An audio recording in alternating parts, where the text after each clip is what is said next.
For decades, India has positioned itself as China's primary rival in Asia. The world's most populous democracy has consistently aligned itself with Western powers, viewing Beijing not just as a neighbor, but as its greatest economic and geopolitical adversary. This rivalry has intensified in recent months, with New Delhi implementing aggressive trade barriers specifically targeting Chinese industries. The latest escalation? India recently imposed steep tariffs, reaching as high as 30% on select steel products imported from China. Additionally, Indian authorities have erected systematic roadblocks preventing Chinese automotive manufacturers from establishing operations within their borders. These measures represent more than mere trade policy. They signal India's determination to limit China's economic influence while simultaneously courting Western investment and technology. But Beijing isn't known for accepting pressure without response. And now, China appears ready to deliver a counterpunch that could fundamentally alter India's industrial ambitions for years to come. Reports emerging from Chinese regulatory circles suggest that Beijing is preparing comprehensive restrictions on how its automotive companies operate abroad. The most striking element? A potential complete prohibition on any automobile-related investments in India. Furthermore, Chinese automakers may soon face strict limitations on transferring critical technologies when establishing manufacturing facilities in foreign markets. If these policies move from rumor to reality, India's aspirations of becoming a global automotive manufacturing hub could face devastating setbacks. The question isn't just whether China will implement these measures. It's what happens to India's industrial future if they do. Before we explore the implications of this brewing economic confrontation, if you appreciate in-depth analysis of global economic shifts and geopolitical strategy, please subscribe to our channel and activate notifications. Your support helps us continue bringing you comprehensive coverage of the stories shaping our world. Now, let's examine why China is contemplating this dramatic policy shift and what it means for the future of automotive manufacturing in South Asia. China's electric vehicle revolution, from domestic success to global dominance. To understand the current situation, we need to appreciate just how dramatically China's automotive sector has transformed over the past decade. The numbers tell a remarkable story of industrial achievement that few countries have ever matched. China's electric vehicle industry hasn't just grown, it has exploded onto the global stage with breathtaking speed. Chinese automobiles are now sold in more than 200 countries and territories worldwide, a geographic reach that would have seemed impossible just 10 years ago. Consider these statistics from the China Association of Automobile Manufacturers. Between January and August of 2024 alone, Chinese automotive exports reached 3.21 million vehicles. That represents a staggering 69% increase compared to the same 8-month period in 2023. To put this in perspective, China's total automotive exports for the entire year of 2023 were approximately 4 million vehicles. At the current pace, 2024's export figures will shatter previous records. This isn't a temporary spike. As global markets increasingly embrace electric vehicles and the transition away from fossil fuel-powered transportation accelerates, Chinese manufacturers are positioned at the vanguard of this transformation. Their competitive advantages, advanced battery technology, efficient manufacturing processes, government support, and increasingly sophisticated design, continue strengthening with each passing quarter. But remarkable success often breeds concern, especially among competing nations. As Chinese vehicles capture greater market share in countries around the world, governments are confronting an uncomfortable reality. Their domestic automotive industries face an existential threat from Chinese competition. Some nations have responded with protectionism, erecting tariff walls and regulatory barriers. Others have taken a different approach, attempting to attract Chinese investment and technology transfer in hopes of elevating their own manufacturing capabilities. India has tried both strategies, and therein lies the source of the current crisis. India's automotive ambitions. a vision undermined by contradictory policies.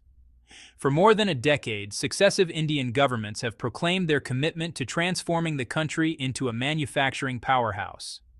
The vision is compelling. Leverage India's massive population, growing middle class, and relatively lower labor costs to become a global center for automotive production. Yet despite these aspirations and considerable government rhetoric, India's automotive sector has struggled to achieve meaningful international competitiveness. Indian manufactured vehicles have failed to penetrate global markets in significant numbers. Quality concerns, infrastructure challenges, and a complex regulatory environment have all contributed to this disappointing performance. Recognizing these limitations, India attempted to change course. The government relaxed certain foreign investment regulations, announcing that foreign capital injections below 15% would no longer require advance government approval.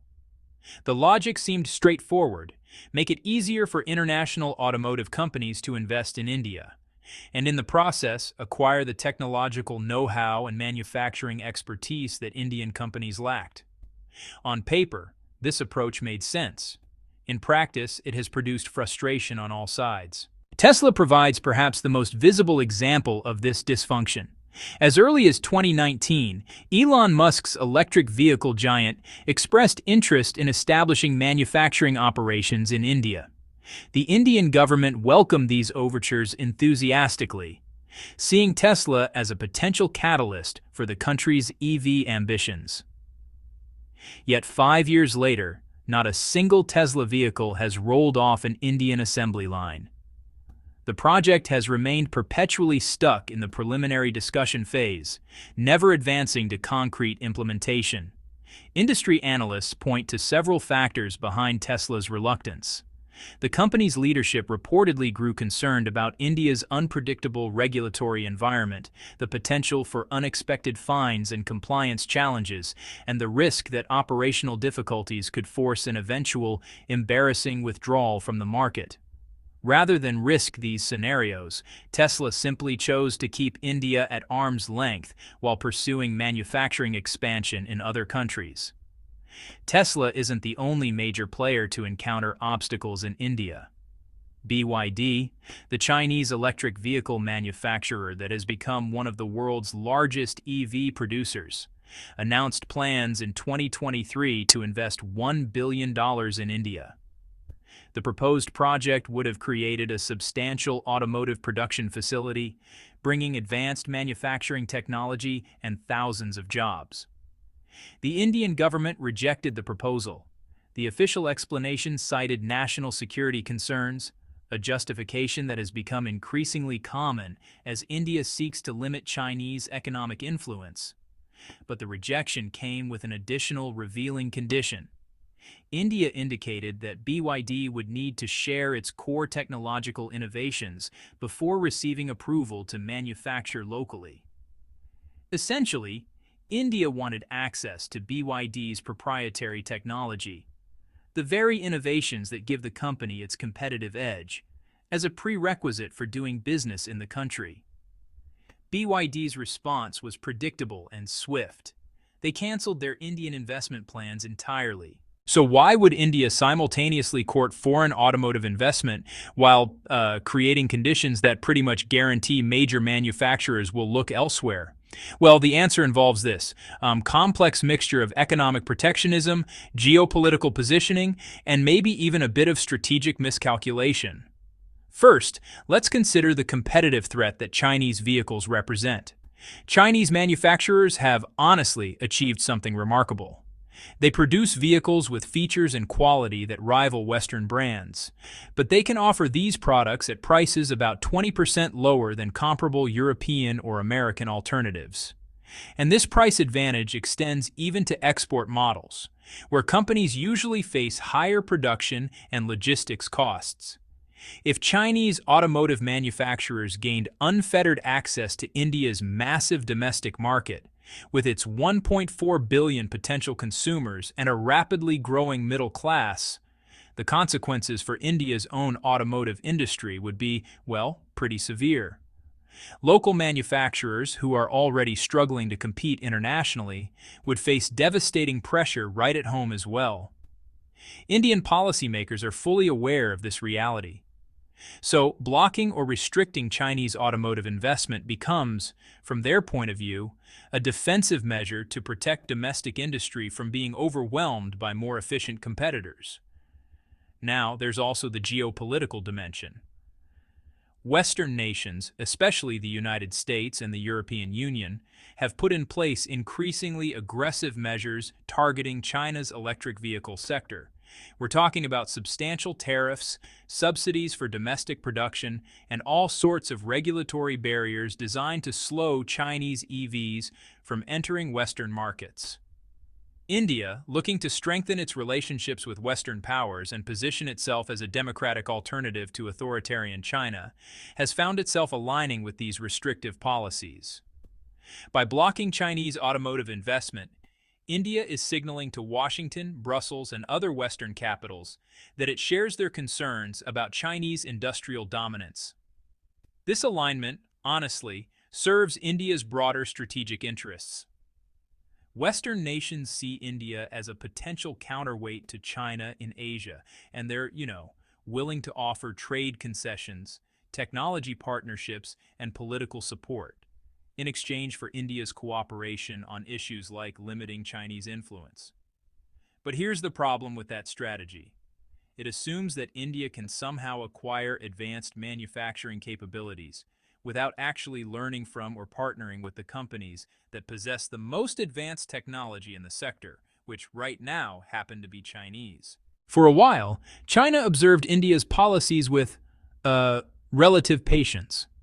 Chinese companies explored alternative strategies, accepted setbacks, and just kept looking for opportunities where they could. But patience, as you might expect, has its limits, especially when Beijing sees these barriers as discriminatory and unjustified. Things really escalated when India's Ministry of Finance announced those 30% tariffs on certain Chinese steel products. China is, after all, India's largest source of imported steel, so the target of these tariffs was, well, pretty obvious. The timing of this announcement, coming right as India was pivoting closer to the West, sent a really clear message from New Delhi to Beijing.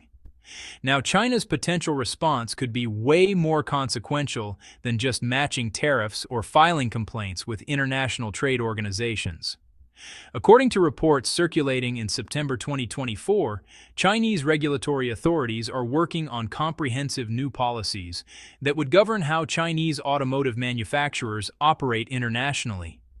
The proposed regulations would impose strict limitations on technology transfer when Chinese companies set up manufacturing facilities overseas. And, even more dramatically for India, these policies would explicitly prohibit any automotive-related investments in the country at all. For India, this is nothing short of a strategic catastrophe.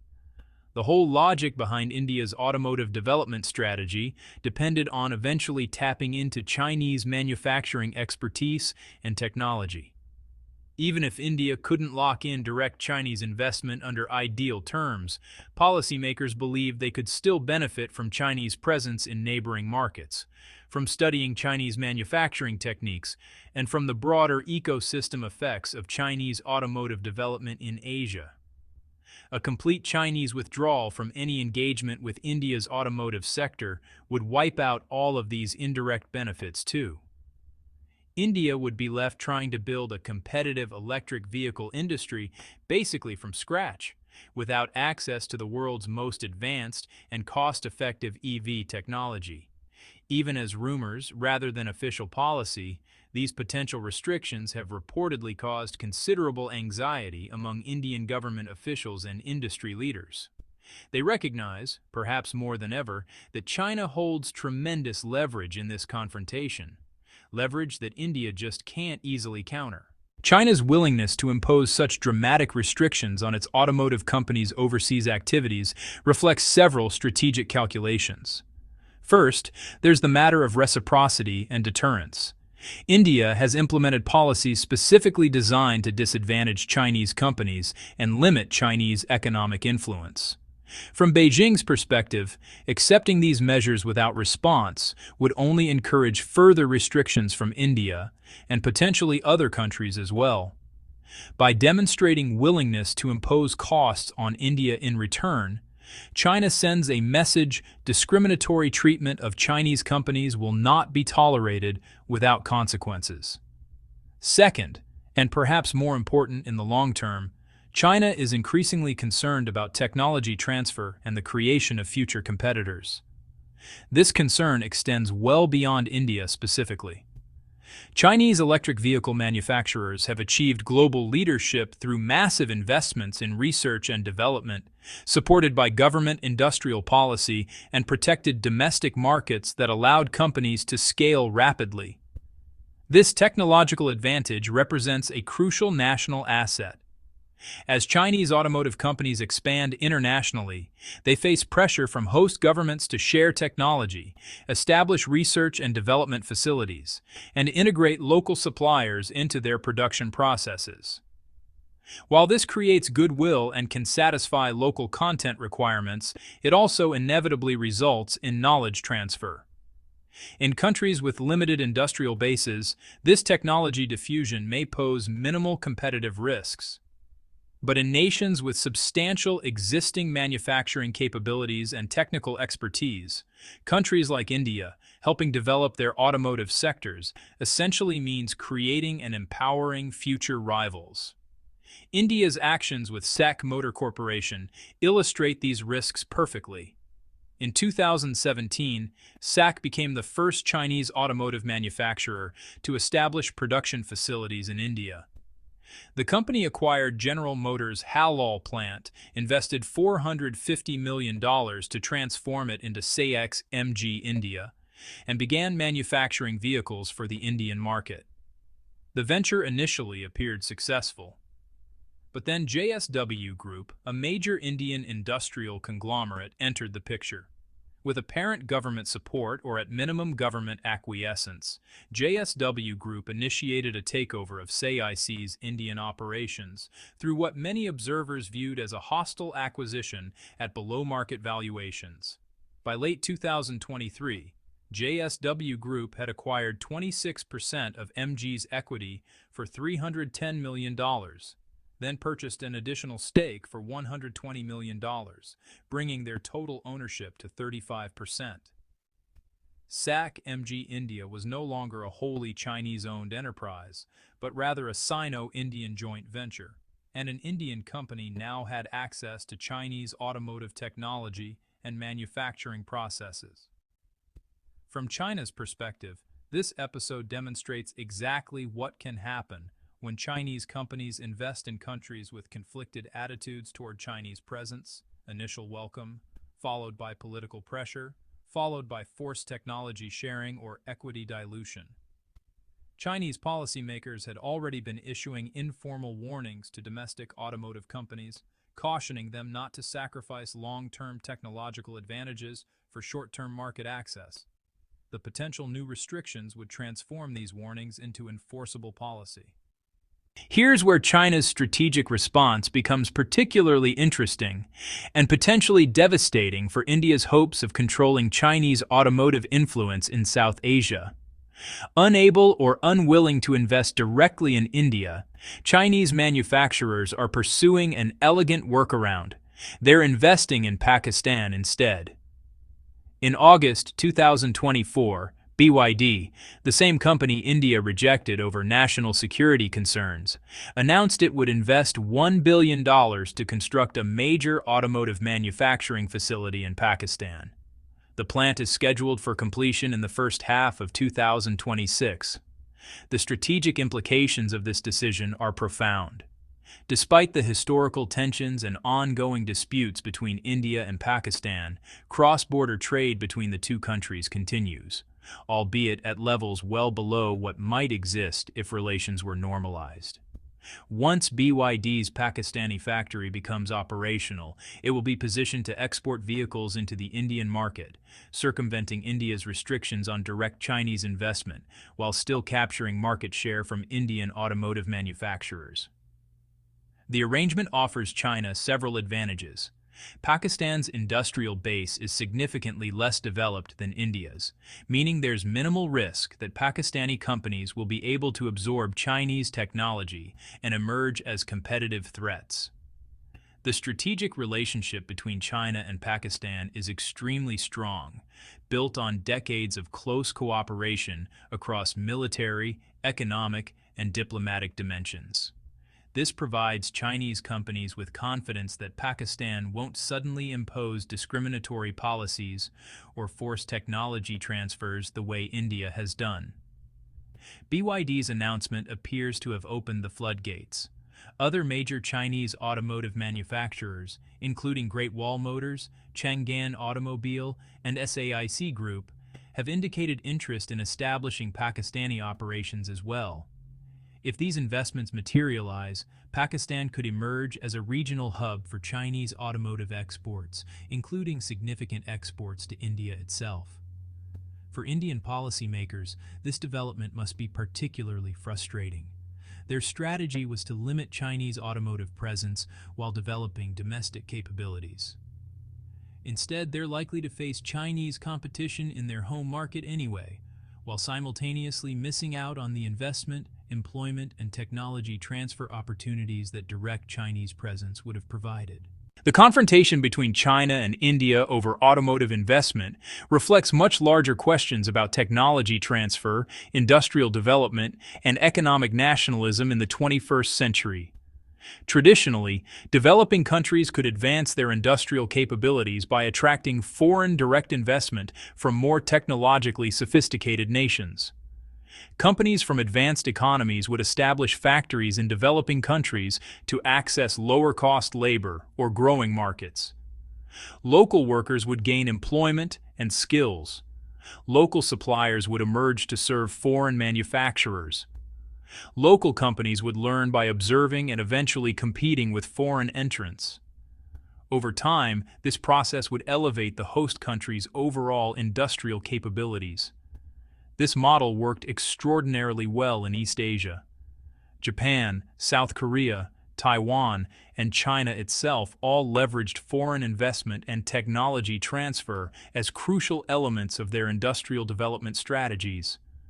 The results speak for themselves. These economies transformed from relatively poor agricultural societies into advanced industrial powers within a generation or two. But the model increasingly faces challenges. Companies from advanced economies have become more protective of their core technologies, recognizing that today's joint venture partner might become tomorrow's existential competitor. Host country governments, meanwhile, have grown more demanding, insisting on technology transfer and local content requirements as conditions for market access. China finds itself in an unusual position in this dynamic. The country is simultaneously trying to protect its own technological advantages in sectors like electric vehicles and renewable energy, while also pushing for greater access to Western technologies in advanced semiconductors, artificial intelligence, and other cutting-edge fields. India's position is similarly complicated. The country desperately wants to accelerate its industrial development and sees automotive manufacturing as a crucial sector. But India also wants to maintain good relations with Western powers who view Chinese industrial expansion as a threat. And India has its own security concerns about depending too heavily on Chinese technology in critical sectors. The result is the contradictory policy we're witnessing, simultaneously courting foreign investment while imposing conditions that make such investment nearly impossible to implement successfully. If China's potential investment ban becomes official policy, the implications for India's automotive sector are severe and potentially long-lasting. India's government has consistently proclaimed its ambition to transform the country into a manufacturing powerhouse. This isn't mere rhetoric. It reflects genuine recognition that India needs to create millions of manufacturing jobs to employ its growing population and compete economically with China and other Asian nations. The automotive sector represents a critical component of this vision. Vehicle manufacturing is labor-intensive, creating direct employment for factory workers as well as indirect employment across vast supplier networks. It drives demand for steel, plastics, electronics, and countless other inputs. It generates technological spillovers that can benefit other industries. And perhaps most importantly, it offers opportunities for Indian companies to move up the value chain, potentially becoming exporters to global markets. But achieving these outcomes requires actual manufacturing capability, not just aspirational policy statements. And developing that capability typically requires learning from companies that already possess advanced automotive technology and efficient production systems. By blocking Chinese investment while failing to secure comparable alternatives from Western or other Asian manufacturers, India risks being stuck in a strategic no-man's land, unable to access Chinese technology due to its own policies, yet unable to attract sufficient investment from other sources to develop independently.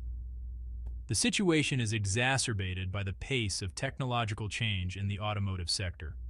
The transition from internal combustion engines to electric powertrains represents the most fundamental transformation in automotive technology in over a century. Countries and companies that fall behind in this transition may find themselves permanently disadvantaged, unable to catch up as leaders continue advancing,